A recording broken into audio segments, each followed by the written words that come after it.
friends, welcome back to my channel. So I have a story time. Just so you know, this will not be my story time setup all the time. So I am starting a segment on my channel called Coffee and Convos. So we'll be sitting here talking about story time. We'll be talking about relationships. We'll be talking about everything. This is a segment that I'm going to be putting on my channel once a week. So without further ado, get your drink, get your snacks, and let's get into the story time.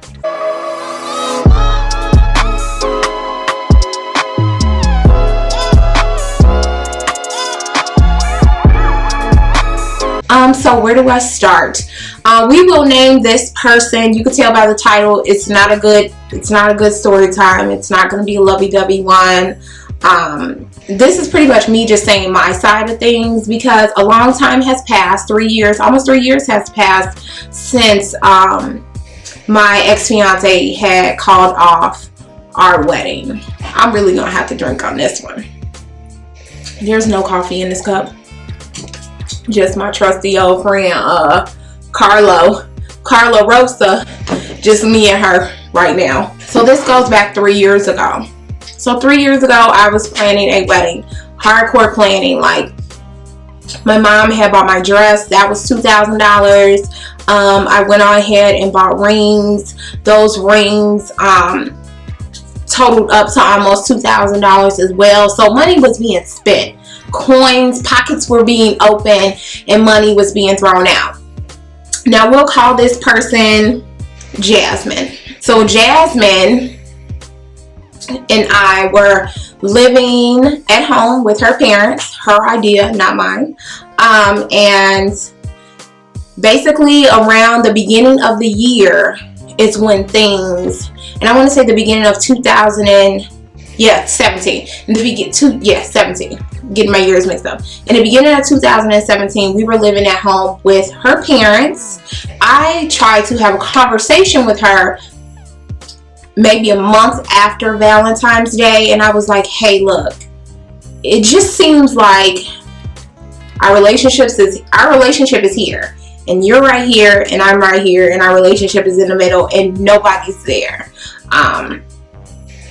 Before I go all out and start purchasing stuff, you know, you need to let me know if this is what you want. Of course this is what I want. Of course I want to be with you. Of course I want to marry you. Why wouldn't I want to marry you? Now, this is all the stuff that's being told to my face. Now that's February. Now that's March. Now in April, this is when we went and we purchased rings. Well, I purchased rings. I put them on my credit card. Around that time, I finalized everything on my dress. So I picked my dress up. That was a total, like I previously told you, $2,000. So in June, we didn't speak that whole day, which our relationship had got to the point where it was like, okay, see you when you get home from work. She didn't come straight home, and it had dawned on me that she wasn't at home. So I'm like, you know, that's weird. That's kind of strange. I'm sitting here waiting for you to come home. Where are you? I'm just driving around. And it was how she said, I'm just driving around, okay? And I'm like, okay, well, you know, what's wrong? I have a lot on my mind. Now, normally when she would say that in the past, it was always like she didn't like something about herself, so she wanted to change it, or something in her life was missing and she felt like she needed to go. Like, it could have been something dealing with a family member. It could have been something dealing with a parent. You know, it was never us. It was always something else. So I say, okay, you need to come home right now so we can talk about this. And it was so crazy. When she said it, I automatically knew what it was. But let's rewind. So what I forgot to tell you guys was, after Valentine's Day, she had went to go get a haircut. Who cares, right? It's just a haircut. Like, who cares about a haircut? She went to go get a haircut, and she said, I'm going to go get my haircut. Now, at the place she went to go get her haircut, her sister worked there, and her sister's friend worked there as well. And she said, I'm just going to get my hair cut. So I'm getting dressed. You know, I'm used to going with her to go get her hair cut. So I'm in the mirror, you know, doing my makeup, doing me, getting my purse. And she's like, well, you know, I really just want to go get my hair cut by myself. By yourself? You ain't never want to be by yourself. Every other time it's, come on, go with me. And that was like a big ass red flag for me. That was like, what's going on? Like, cut the lights on. Like, that blinded by love stuff, I got real unblind real quick. I started cutting on all the lights. I needed all of this to zoom in on her. And I'm just like, I let that go. So mind you, she comes home and she's like, hey. And I'm like, hey, how was your day? And I'm like, I don't like that. Don't tell somebody you need to talk to them about something and then get to asking all these other questions. Get to the damn point. So she tells me flat out. And I laugh about it now, but I kid you not, the day that she said that shit, I wanted to beat her down. I'm not gonna lie. I was so mad at her because I wasn't mad about the relationship, because at the end of the day, like, it was broken. But it was how she did it. I had given her the opportunity to let this relationship just dissolve before any money was involved, before anybody had, you know, started spending numerous amounts of money. And she was just like, I'm not happy. And I said, okay. Now this is about when I'm starting to ask all the questions. Do you love me? No. Are you in love with me? No. Like, this bitch had the straightest face. Like, I'm not gonna lie, I felt salty as hell. I was like, ooh, like, I was like, what? Like, where is this coming from? Why didn't you say anything? Why didn't you communicate? So instead of her dealing with that situation right then and there, she leaves. She gets in her car and she drives off. And I'm pissed off because it's like, you just told me that it's over. We're not getting married. We're not going to be in a relationship. And you leave.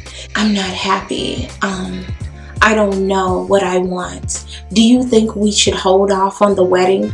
Now you go from holding off on the wedding to, I don't want to be with you. So she leaves and she goes to her friend's house. The way I thought then is not how I think now. You know, time goes by, every year goes by, you get a little bit more mature. And I was pissed. And angry Vanna was angry. And I was like, if you don't bring your ass back from your friend's house right now, I'm going to knock on your parents' door. and tell them what the fuck is really going on, because you should be handling this like an adult. Like, I'm about to pack all my shit. I'm about to leave. I'm not about to be quiet when I pack my shit, because my TV was in her parents' room. I was about to be like, hello, I need my TV, sis. I know y'all in here watching a movie, but unplug that bitch because it belongs to me. Like, that's how I get when I get furious. Like, I was upset. So she comes home and she's like, yeah, you're just gonna have to leave because I'm not happy. I'm like, okay, this is it. This relationship is over. And now I'm getting angry. Everything about her started to make me very angry, because it's like, it was more so embarrassing. You had me spend all this money. You had me get my family involved. And I don't play with my family. I keep my family very separate from the people I know in my life. Only because if you hurt my family, I have no choice but to beat your ass. Like, that is me. Like, that's just how it is at this very moment. I have no choice. You have crossed the line. I have to go there with you. We got all these bills. We have a place, a location that we didn't put almost $2,000 down on. We have rings, right? We have a dress I've paid for. This is money just out there. Money that has been spent that you either can't get back, or you can get it back, but you're going to get it back at a serious discounted rate. So you're really going to be taking a burn on that. We still had to keep in contact with each other because of all this stuff we were trying to dissolve and get rid of, and every split money down the middle. So I go to pick up my things from her house. Picking up my stuff, I'm getting my bags, I'm leaving, and she's like, you don't have to leave, you don't have to take all your stuff with you. And I'm like, well, when relationships are over, boo, people normally take all of their things. They don't leave They don't leave shit behind. They're like, I'm gonna leave this blanket so you can think of me. No, I'm the type of person, you want it to be over, let me get your stuff, let me get my stuff, and let's go. So I get all the way home, back to my mom's house, and what's missing? The rings. I kid you not, the first thing I was thinking about is like, where are the rings? Oh, well, I decided to hold on to them for you because I don't want them to get lost, or I don't want you driving around in your car with some expensive rings. And I'm thinking to myself, bitch, I got a $2,000 wedding dress in my backseat. Like, why wouldn't you give me the rings? So a week goes by, and the reason why I didn't go and get the rings, because at that time, between like Valentine's Day and all that stuff, I had lost my job. And this is how people will do you when your source of income stops flowing in the way that they like to, because ultimately that's what I got from it. Especially when her mother told me on my way out the door that, oh, if you had a better job, once you get a better job, she'll be back. She tells me she pawned the rings. She pawned the rings to pretty much do something with it. Like, she had to get some type of money. I don't know if she needed a city sticker or whatever she needed. She ended up ultimately pawning my rings. Not our rings, my rings, because remember, they're on my credit card. So she pawned the rings, and I had to go through hell and high water to get those rings. Like, I literally had to message her every day until she wobbled her ass up to my damn job and brought me the paper. And the rings were so far out from where she lived that I would have never found them. But what she decided to do is pawn the rings. And after she pawned them, she got fired from her job. So she wasn't able to get them out for what she got them for. So I had to go back up there with my money, pay for them to get out. And yeah, I had to take that. I had to bite down on that one. I had to swallow the pill on that one. That was another situation that after she called off the wedding that I had to go through. And then after all of that, she had the nerve to text me and ask me, do I hate her? I kid you not, I wrote this long, rude message like, yes, I hate you. You kept my TV. She kept my TV. She kept my dog. She definitely kept my dog. She still has my dog. Or maybe she gave it to her mom. I got stuck with the price of the rings. Like, I just literally, honestly got shitted on. I got shitted on. That was definitely, the story of how I got shitted on. How my ex, called off the wedding. Rejection equals blessings, G. Like, sometimes things may not work out in the way that we want them to, but, they always ultimately do work out in the long run. Do I forgive her now? Hell no. Hell no, I don't forgive her. I don't forgive her. I don't anything for her. I don't hate her.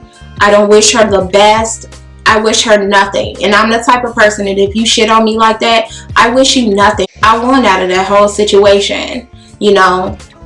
She tried to message me when I got married talking about congratulations, but move on. Like, we cannot be friends. She even tried to message me talking about she had regrets right after she found out I was in a relationship. I think in relationships sometimes we miss some of the most important things. The first thing that comes to our mind, we don't follow it. We end up always second guessing our women intuition. And my intuition told me a long time ago that she was dirty. She started cheating when we first got together. Like, she cheated when we first got together, and I still forgave her. So at the end of the day, that's my fault. I believe that people will show you who they are in the beginning, and you just have to believe them. And at the end of the day, that door may have closed, but a bigger door opened for me. And if you feel like you're going through a shitty relationship, or you feel like it's time to go. My fault is when I first got that first inkling that it was time to bounce, I should have went. When she first cheated, I should have left. Because at the end of the day, I met my wife the same time I met her, so me and my wife could have been together a lot longer than what we are now. So yeah, that's it for today's story time, guys. I have plenty of story times. I wrote down so many ideas and I cannot wait to share. I hope you are having a great day wherever you are. Don't forget to like this video. Don't forget to subscribe. What the? Don't forget to subscribe. And I'll see you guys soon with another video. Bye, guys.